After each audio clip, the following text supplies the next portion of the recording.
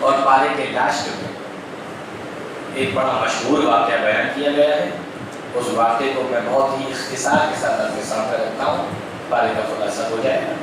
تو وہ واقعہ یہ ہے کہ موسیٰ علیہ السلام کے انتقال کے کچھ سالوں کے بعد قوم بنی اسرائیل کے اندر یا ان سے تھوڑا سا الگ ہو کے ایک بادشاہ گزرا ہے جس کا نام جالوت تھا. بڑا ہی سخت دل اور بڑا ہی خطرناک قسم کا تھا. یہ بنی اسرائیل کو بڑا ستایا کرتا تھا. بنی اسرائیل جب پریشان ہو گئے تو انہوں نے اپنے اس دور کے نبی جن کا نام شمعون تھا ان کے پاس میں کہا کہ کچھ کریے, اللہ سے دعا کیجیے, کچھ اس کا حل نکالیے, یہ بہت ستاتا ہے, بہت پریشان کرتا ہے. تو شمعون نبی نے اللہ سے دعا کی. اللہ تعالیٰ نے کہا کہ دیکھو تمہاری قوم کے اندر جو طالوت نام کا آدمی ہے اس کو تم لوگ اپنا بادشاہ بنا لو اور اس کی امیری میں, اس کی بادشاہت میں آپ لوگ جنگ کرو, معاملہ تمہارا بن جائے گا. شمعون نبی نے قوم کو بتا دیا. قوم کے لوگوں نے کہا کہ اچھا وہ طالوت, وہ تو بڑا ہی پیسے کے اعتبار سے بڑا کمزور آدمی ہے. وہ تو سمود نبی نے کہا کہ ابھی تم لوگ کہہ رہے تھے جو ہمیں بتایا جائے گا ہم وہ کریں گے, جیسا بتایا جائے گا ویسا کریں گے. اور جیسے ہی تمہارا بادشاہ سلیکٹ کیا گیا فوراً نہیں کہ وہ کمزور آدمی ہے, اس کا خاندان چھوٹا ہے, کہ اس کے پاس پیسہ نہیں ہے, کہ مال نہیں ہے, کہ دولت نہیں ہے, یہ کیا؟ تو کہا کہ ہم تو نہیں مانتے. شمعون نبی نے کہا کہ نہیں, بادشاہ تو اسی کو بنائے گا. نشانی یہ ہے کہ تمہارے پاس میں جو تابوت سکینہ, دیکھو اس کو اور سنو, ایک تابوت تھا جس کا نام تابوت سکینہ قرآن نے بیان کیا ہے. اس کے اندر حضرت یوسف, حضرت موسیٰ اور حضرت ہارون علیہ السلام کے بقایا جات تھے, یعنی ان کے کپڑے, ان کی ٹوپی, ان کی لاٹھی, اس طریقے کی چیزیں اس کے اندر رکھی تھی. جب وہ تھیں اس کے اندر, وہ تمام اس صندوق کے اندر, بنی اسرائیل کسی سے بھی لڑنے کے لیے جاتے تھے اس صندوق کو ساتھ میں لے کے جاتے تھے. اس صندوق کو تابوت سکینہ کہا ہی اس لیے جاتا ہے کہ اس کو لے جاتے تھے جب وہ, تو اس سے ان کے دل کو سکون ملتا تھا کہ اتنے بڑے بڑے نبی نہیں لیکن نبی کی چیزیں میرے ساتھ میں ہیں, اور بہت دل جمعی کے ساتھ میں لڑتے تھے. اللہ بھی اس کا پاس و لحاظ کرتا تھا اور ان کو جیت دلوا دیتا تھا. اس کو تابوت سکینہ کہتے ہیں. لیکن جب یہ حد سے زیادہ نالائق و نافرمان ہو گئے تو جالوت بادشاہ وہ صندوق بھی اٹھا لے گیا. اب یہ اور پریشان کہ جیتے کیسے. یہاں پر ایک مسئلہ آپ کو بتا دوں کہ جو نبی کے بقایا جات ہوتے ہیں ان سے جو ہے برکت کا حصول ہوتا ہے. یعنی جیسے نبی کا پسینہ کسی نے اکٹھا کر لیا, اس سے ہمیشہ خوشبو آتی رہی, تو یہ ممکن ہے. یہ تمام چیزیں اسلام کے اندر جائز ہیں. مان لیجیے کسی نے آپ کا کپڑا رکھ لیا یا کسی کو آپ کے بال مل گئے, اس طریقے نبی کی زندگی میں نبی کے بدن سے اگر کوئی چیز ٹچ ہو گئی اور پھر وہ کبھی کسی دوسرے کو مل گئی تو اس کے ذریعے سے اللہ برکتیں دیتا ہے اور دیتا رہے گا. یہ اسلام کے اندر ایک دم کامن اور جائز چیز ہے. اور کوئی چیز نبی کی ہے ہی نہیں پھر نسبت کر دی جائے یہ موئے مبارک ہے, یہ نبی کے بال ہے, تمہیں کیسے مل گئے؟ کمال کی بات تو یہ ہے کہ مکہ والوں کے پاس تو موئے مبارک ہے نہیں, اور ہندوستان میں دیکھیے ان کے پاس, ان کے پاس کہیں پہ نبی کی لاٹھی, کہیں پہ نبی کا عصا, کسی کے پاس نبی کا کرتا. مکہ والوں پہ تو ہے نہیں. جہاں پہ نبی کا انتقال ہوا, جہاں نبی پیدا ہوئے ان پہ ہے نہیں, ان کو سب مل گیا. عجیب مسئلہ ہے. آؤ کہ دیکھو کہ زیارت کرو کہ برکت یہ وہ کیا ہے. ہاں اگر واقعی ہے تو ان سے اللہ رب العالمین برکت حاصل کرتا ہے, یہ بھی حقیقت ہے. تو یہ صندوق جو تابوت سکینہ تھا یہ لوگ لے کے جاتے تھے تو اللہ نبی کا اتنا پاس و لحاظ کرتا تھا کہ اگر اس کی کپڑے, اس کی لاٹھی کہیں کسی پہ رکھا ہوا تو جس قوم کے پاس ہوتا تھا اللہ اس رب العالمین جو ہے اس کو فتح نصیب فرما دیتا تھا. تو وہ صندوق بھی اٹھا لے گیا. شمعون نبی نے کہا کہ نشانی یہ ہے کہ فرشتے وہ صندوق جو جالوت بادشاہ اٹھا کے لے گیا ہے, فرشتے اس کو اٹھا کے لائیں گے اور طالوت کے دروازے کے سامنے رکھ دیں گے, یہ اس بات کی نشانی ہوگی کہ طالوت ہی کو بادشاہ بنایا جائے. رات میں ایسا ہی ہوا, صبح ہو کے سب نے طالوت کو اپنا بادشاہ مان لیا. اور آپ کو سن کے تعجب ہوگا اسی بادشاہ کی 70,000 فوج کے اندر بنی اسرائیل کی حضرت داؤد علیہ السلام بھی شامل تھے. کون شامل تھا؟ حضرت داؤد علیہ السلام بھی اسی قوم کے اندر تھے، اسی 70,000 کے اندر شامل تھے، لیکن اس وقت نبی نہیں بنے تھے۔ اب حضرت یہ تمام کے تمام لوگ وہاں سے نکلے تو اللہ رب العالمین نے بتایا کہ آگے چل کے ایک نہر ہوگی اور تم سب کو پیاس بھی لگے گی لیکن پانی نہیں پینا، ان اللہ مبتلیکم بنہر، آگے نہر ہے، تمہیں آزمایا جائے گا کون پختہ ہے، کس کے دل کے اندر ایمان ہے، کس کا ایمان مضبوط ہے، یہ تمہیں چیک کیا جائے گا، تو پانی مت پینا، پیاس لگے گی لیکن پانی مت پینا۔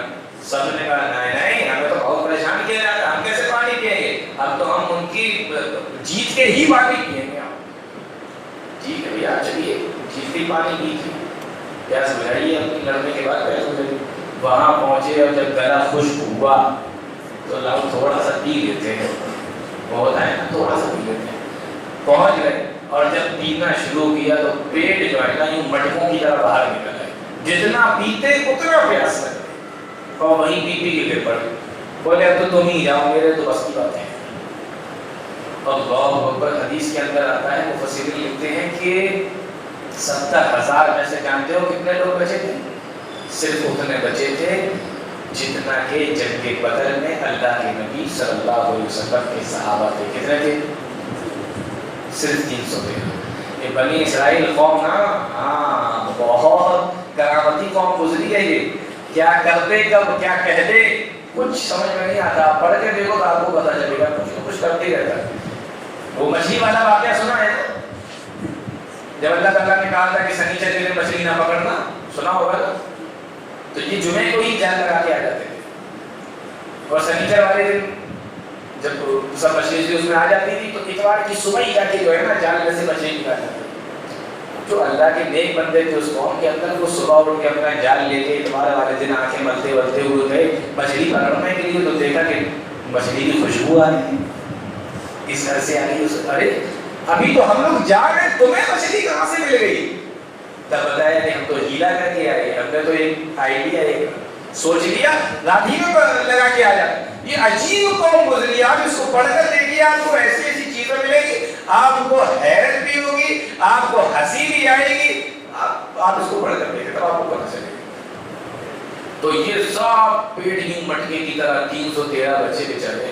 اس کے بعد میں انہوں نے اللہ رب العالمین سے دعا کی، اللہ نے کہا کم من فئۃ قلیلۃ غلبت فئۃ کثیرۃ باذن اللہ۔ کبھی کبھی ایسا ہوتا ہے کہ چھوٹی قومیں بڑی قوموں کو ہرا دیتی ہیں اللہ رب العالمین کی مدد سے، اور ویسا ہی ہوا۔ اللہ رب العالمین نے مدد فرمائی طالوت بادشاہ کی، داؤد علیہ السلام کی، شمعون نبی کی، اور اس طریقے سے طالوت کی قوم جیت گئی اور وہ جالوت مارا گیا۔ پارے کے آخر میں اس چیز کو بیان کیا گیا۔